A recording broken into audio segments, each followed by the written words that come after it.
बोलो श्री प्राणनाथ प्यारे की जय। बोलो मेरे सतगुरु प्यारे की जय। धाम के धनी की जय। बोलो सब सुंदर साथ की जय। आज की चुपाई क्या है?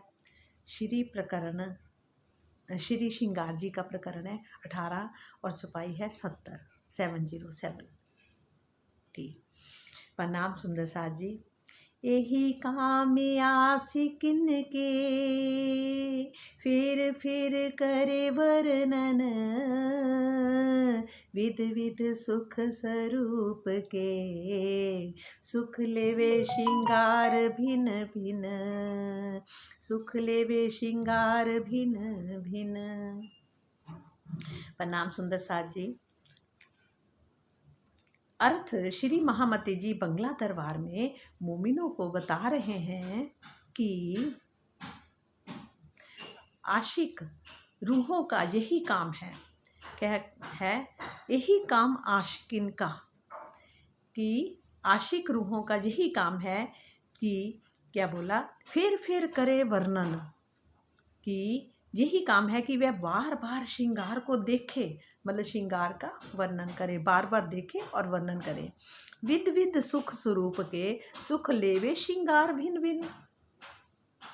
कहते हैं यही काम है कि वे बार बार श्रृंगार को देखे और वर्णन करे तथा श्री राज जी महाराज के अलग अलग श्रृंगार के सुख लेवे, श्रृंगार के सुख लेवे। आशिक रूहों का यही आहार है कि वे राज्य की शोभा और श्रृंगार के सागर में गर्क रहें, वो राज्य के श्रृंगार में गर्क रहें। और आगे क्या आ रहा है? श्री राज्य के एक दिली के सागर में धनी की मेहर से झीलें और आनंद लें। श्री महामती जी बड़े ध्यान से श्री राज जी महाराज जी के वस्त्रों और आभूषणों को देखती है। ये सब राज्य के अंग के नूर की शोभा है, ऐसा दिल को पता लगता है। अब थोड़ा सा पहले संक्षेप में था, अब थोड़ा सा भावार्थ के हिसाब से करते हैं। कहते धनी के प्रेम में खोई हुई आत्माओं का यही मुख्य काम होता है कि ये जुगल स्वरूप की शोभा श्रृंगार को बार बार वर्णन करती हैं। इस प्रकार वे अपने और जीव के अंतःकरण में श्री राज जी श्यामा जी के अनेक प्रकार के सुखों को अनुभव करती हैं और पुनः चितवनी में फिर डूबकर अपने प्राण प्रियतम के भिन्न भिन्न श्रृंगारों को आत्मसात करते आनंदित होती हैं। जिस प्रकार चितवनी में आत्मा को अनुभूति होने वाले आनंद का अंग मात्र ही जीव को अनुभव में आता है, उसी प्रकार जीव द्वारा ब्रह्मवाणी के चिंतन मनन से जो आनंद प्राप्त होता है वह मात्र उसके लिए ही होता है, आत्मा के लिए नहीं। आत्मा अपने मूल स्वरूप में आनंद में है और जीव के ऊपर विराजमान होकर केवल खेल को ही देख रही है। जीव द्वारा कह रहे, देखो क्या है, एक बार फिर ध्यान से पढ़ना सुनना। जिस प्रकार चितवनी में जब हम ध्यान लगाते हैं तो आत्मा को अनुभूति होती है कि आनंद का अंश मात्र ही, आनंद का एक अंश मात्र ही जीव को अनुभव में आता है, थोड़ा सा जीव को आनंद का अंश मात्र ही मिलता है। जबकि उसी प्रकार जीव द्वारा ब्रह्मवाणी के चिंतन मनन से जो आनंद प्राप्त होता है, मतलब जीव को जो इस ब्रह्मवाणी से मनन करने में और चिंतन करने में जो आनंद आता है वह मात्र उसके लिए ही होता है। वह मात्र किसके लिए होता है? उसी के लिए ही होता है, यानी जीव के लिए, आत्मा के लिए नहीं, जीव के लिए होता है। आत्मा अपने मूल स्वरूप में आनंद में है, आत्मा तो अपने मूल स्वरूप में बैठी है और आनंद में है तो वो तो सिर्फ देख रही है। कहते हैं और इसका हमें किसको मिल रहा है? जो जीव को मिल रहा है, आनंद में और जीव के ऊपर विराजमान होकर इस खेल को देख रही है। जीव द्वारा ग्रहण किए गए ज्ञान या सुख दुख को वह अवश्य जान लेती है। जीव द्वारा क्या होता है? ग्रहण किए गए ज्ञान या सुख दुख को वह अवश्य जान लेती है वह जान जाती, मतलब आत्मा जान जाती है, किंतु मात्र दृष्टा होने के कारण वह स्वयं को कुछ भी नहीं कर सकती और ना चिंतन मनन से मिले हुए जीव के आनंद को प्राप्त कर पाती है। जो जीव को आनंद मिल रहा है ना, वही वो प्राप्त कर पाती है। इस स्थिति में आत्मा के ऊपर जीव भाव हावी रहता है। इस प्रकार क्या होता है, आत्मा के ऊपर जीव भाव हावी रहता है।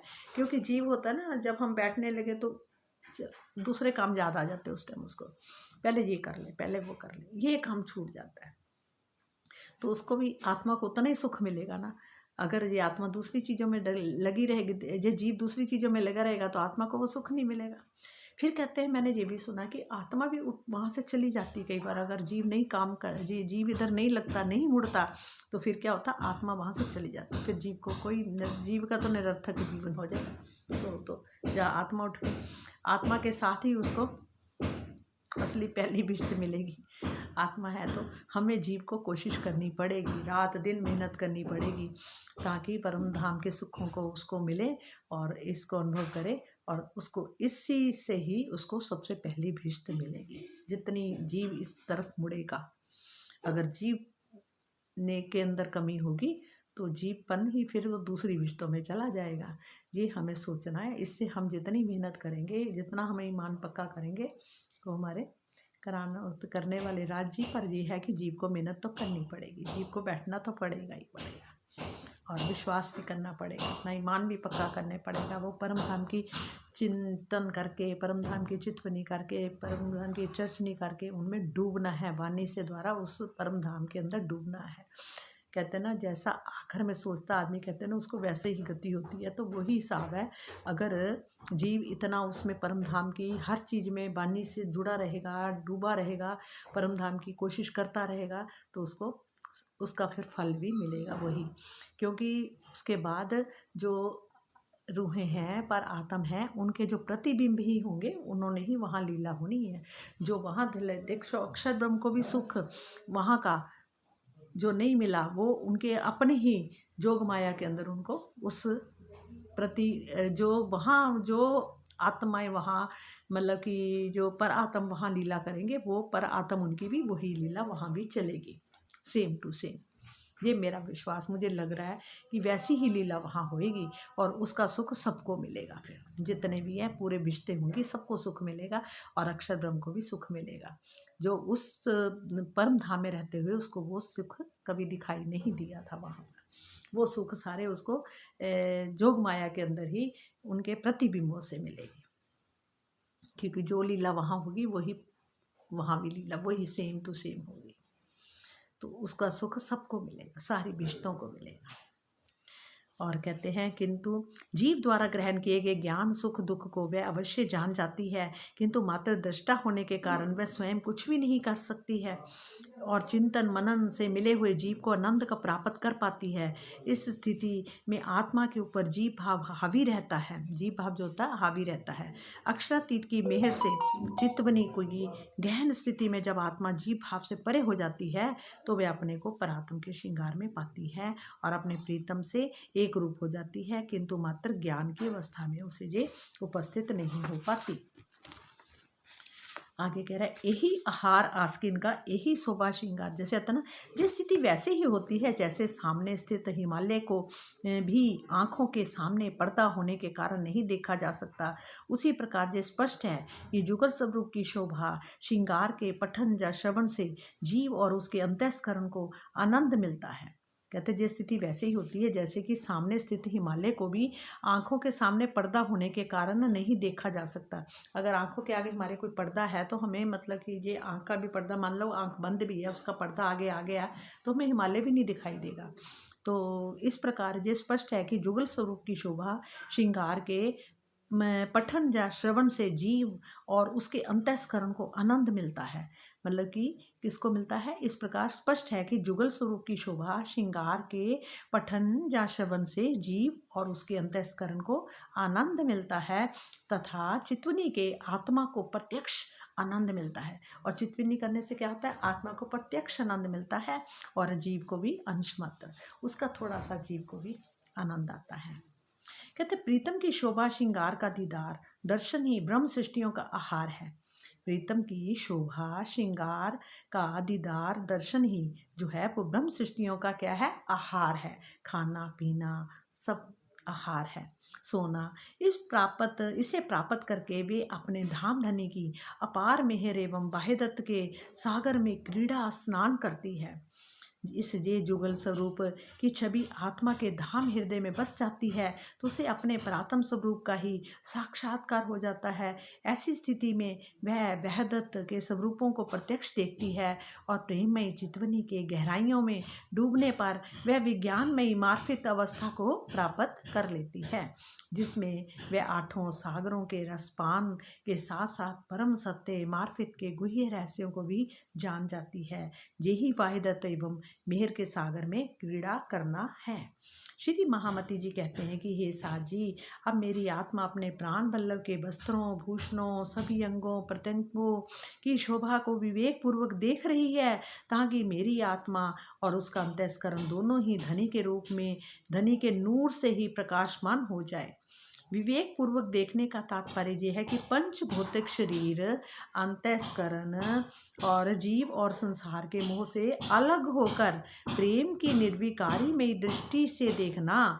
इस चौपाई में सुंदर साथ को परोक्ष रूप यानी पर्दे में ये शिक्षा दी गई है कि वे अपने धाम हृदय में श्री राज जी के वस्त्रों एवं आभूषणों सहित अंग प्रत्यंग की शोभा को बसाए और जिससे उस शोभा के नूर से उनकी आत्मा एवं अंतःस्करण प्रकाशित होते रहें। श्री महामती जी ने तो इस उपलब्धि को हवशे में ही प्राप्त कर लिया था। उन्होंने कहाँ प्राप्त कर लिया था? हवशे में ही प्राप्त कर लिया था। और प्रणाम सुंदर साथ जी।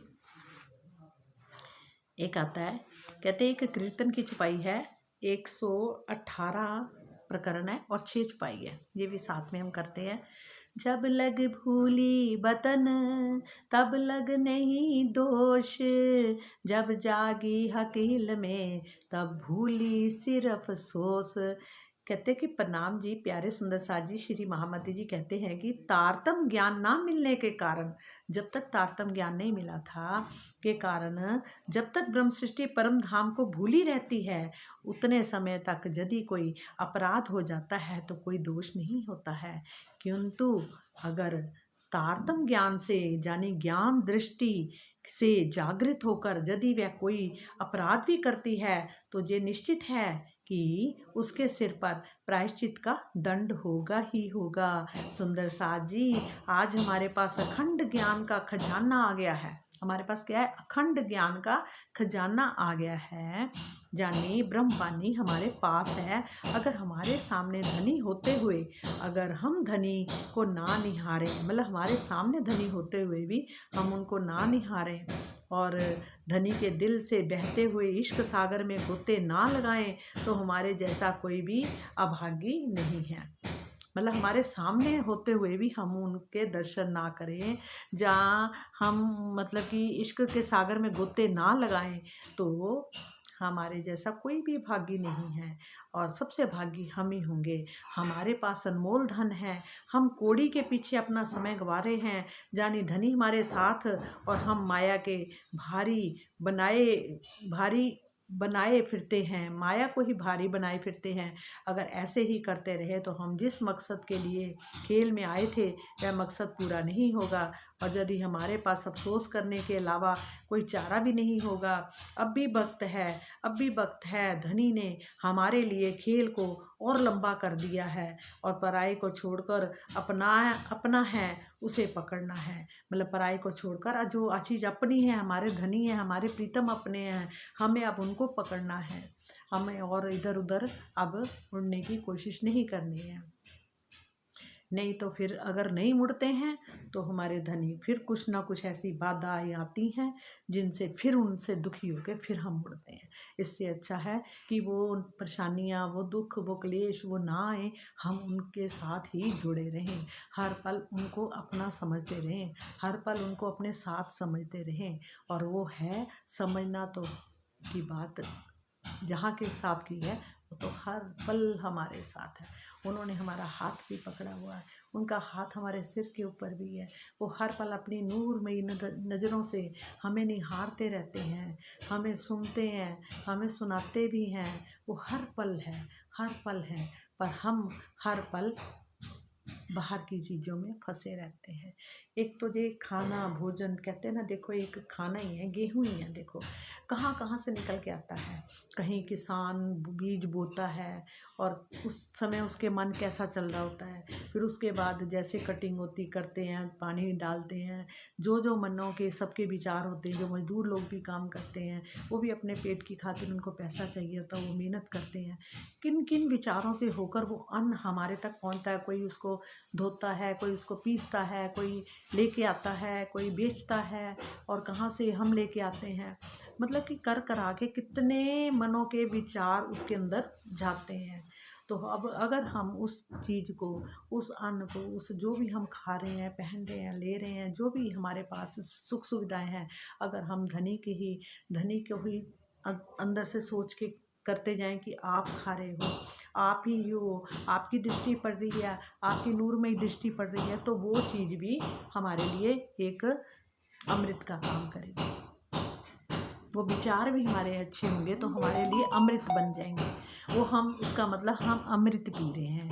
अगर हमारे विचार दूसरे द्वैत में रहेंगे हर पल, तो क्या होता है, फिर हम जहर पी रहे हैं। तो वो जहर भी काम करता है। कहते दूसरों की कमियां हमेशा हम देखते हैं, वो ऐसे कर रहे हैं, वो ऐसे कर रहे हैं, चलो मान लो एक मिनट के लिए, कोई, मैं तो कहती हूँ कोई कृष्ण भी कह रहा है, कोई जो भी कह रहा है, कोई साहिब कह रहा है, कोई, इसकी लड़ाई काहे की। हम रूहों के तो वो साहिब है ही हैं, ठीक है ना। ये तो अंदर से मानने वाली बात है ना, बाहर दिखावा थोड़ा कोई है। और दूसरी बात, अगर कृष्ण को भी माने, जहाँ जहाँ की रूह होगी, जहाँ जहाँ का उसका होगा, वो वहीं का सोचेगा ना, वो वहीं का सोचेगा। और जिसको राज्य ने निकाल के लाना, उसको ऐसे निकाल के ले आना। और जिसको, जो निकल भी आया, मान लो उस घरों में जन्म भी ले रहा है, वो तब भी उस तरफ नहीं मुड़ेगा, उसका ध्यान दूसरी तरफ होगा। वो वहाँ का जीव नहीं होगा, वो वहाँ की आत्मा उसके अंदर नहीं होगी। ये राज्य का राज है, राज्य को सब पता है, किसको कैसे करना, किसको कैसे नहीं करना। वो राज हमारे ये राज का है, सब जान न पाते हैं। मेरे आत्म के प्रीतम मेरे दिल में रहते हैं। मेरी रूह के प्रीतम मेरे दिल में रहते हैं। ये राज का है, सब जान न पाते हैं। मेरी तुम मेरे दिल में रहते हैं।